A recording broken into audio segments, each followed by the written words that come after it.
নমস্কার। আজ 27শে ফাল্গুন 1433 বঙ্গাব্দ। শীতের তীব্রতা কমে প্রকৃতি তার রূপ বদলাচ্ছে। দক্ষিণা বাতাসে পাতা ঝরার শব্দ, আর সেই সাথে গাছে গাছে নতুন পাতা ও ফুলের সমারোহ। কৃষ্ণচূড়া, রাধাচূড়া, পলাশ, শিমুল গাছগুলো যেন অলৌকিক স্পর্শে জেগে উঠেছে। এই ঋতুরাজকে কবিগুরু বরণ করে বলেছেন, নমো নমো নমো নমো তুমি সুন্দরতম।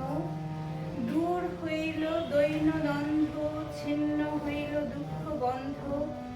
উৎসবপতি মহানন্দ তুমি সুন্দরতম। আমরাও তারই গানে বরণ করে নিই ঋতুরাজ বসন্তকে।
আমার চোখে বসন্ত দারুণ চৈত্র মাস, চতুর্দিকে শিমুল পলাশ, কৃষ্ণচূড়ার রাস।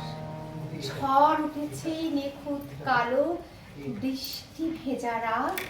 আঁচল দিয়ে দুঃখ ঢাকি, কোথায় তোমার হাত? শুরু হলো হোলির মাতামাতি, উঠতেছে ভাত।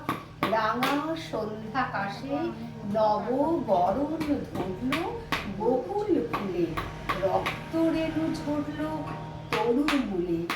কোথা থেকে এলো রাঙা সন্ধ্যাকাশে?